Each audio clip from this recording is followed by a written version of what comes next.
Guys, ನಾನು ನಿಮ್ಮ ಕರಿಯಪ್ಪ. ಇವತ್ತು ವಿಜಯನಗರ ಜಿಲ್ಲೆ ಹರಪನಹಳ್ಳಿ ತಾಲೂಕು ಎಡಿಹಳ್ಳಿ ಗ್ರಾಮದ ಹೊಲದಲ್ಲಿ, ಏನು ಅಡಿಕೆಯ ತೋಟದ ಹೊಲದಲ್ಲಿ ಮರಗಳನ್ನ ಕಡಿದಿರ್ತಕ್ಕಂತ ಕಿಡಿಗೇಡಿಗಳು. ಯಾವುದು? ಈ ಅಡಿಕೆಯ ಗಿಡಗಳನ್ನ ನೋಡಿ.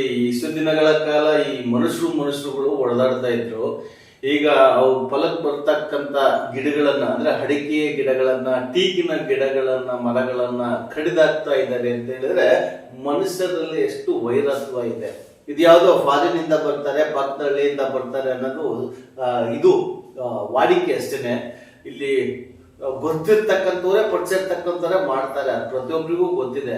ಈಗಾಗಲೇ ಎಡೆಹಳ್ಳಿ ಗ್ರಾಮದಲ್ಲಿ ನಡೆದಿರ್ತಕ್ಕಂಥ ಒಂದು ವಿಚಾರಕ್ಕೆ ಸಂಬಂಧಪಟ್ಟಿರ್ತಕ್ಕಂಥ ಪೊಲೀಸ್ ಸ್ಟೇಷನ್ ನಲ್ಲಿ ದಾಖಲಾಗಿದೆ. ಪೊಲೀಸರು ಎಷ್ಟು ಬೇಗ ಕಂಡುಹಿಡಿತಾರೆ ನೋಡಬೇಕು. ಕಂಡುಹಿಡಿದ್ಮೇಲೆ ಅವ್ರಿಗೆ ಯಾವ ರೀತಿ ಶಿಕ್ಷೆ ಕೊಡ್ತಾರೆ ಅನ್ನೋದ್ರ ಬಗ್ಗೆ ನೋಡೋಣ. ಬಟ್ ಇಲ್ಲಿ ನಾನು ಪ್ರತಿಯೊಬ್ಬರಿಗೂ ಹೇಳೋದೇನಪ್ಪ ಅಂತ ಹೇಳಿದ್ರೆ, ಈ ಬೋರಿಂದ ಈ ನಲ್ಲಿಗಳನ್ನ ಹಾಕಿರ್ತಾರೆ ನೋಡಿ, ಒಳಗೆ ನೆಲ್ಲಿ ಅಲ್ಲ, ಏನು ಪೈಪ್ಗಳನ್ನ ಹಾಕಿರ್ತಾರೆ, ಹೊಲಗಳಿಗೆ ಪೈಪ್ಗಳನ್ನ ಹಾಕಿರ್ತಾರೆ. ಆ ಪೈಪ್ಗಳನ್ನೆಲ್ಲ ಕಲ್ಲಲ್ಲಿ ತಗೊಂಡು ಜಜ್ಜಾಕಿದ್ದಾರೆ ಅಂತ ಹೇಳಿದ್ರೆ, ನಿಜವಾಗಿಯೂ ಇವ್ರನ್ನೆಲ್ಲ ಎಲ್ಲಿ ಸೃಷ್ಟಿ ಮಾಡಿದ್ದ ಭಗವಂತ? ಇವ್ರನ್ನ ಸೃಷ್ಟಿ ಮಾಡ್ಬೇಕಾದ್ರೆ ಏನೇನಾಗಿತ್ತು ಅಂತಾರಲ್ಲ, ಆ ರೀತಿಯಾಗಿ ಆಗ್ಬಿಟ್ಟಿದೆ. ಹಾಗಾಗಿ ಅಂತ ಕಿಡಿಗೇಡಿಗಳನ್ನ ಆದಷ್ಟು ಬೇಗ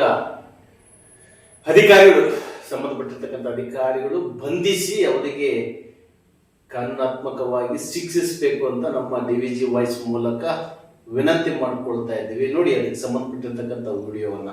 ನಮಸ್ಕಾರ.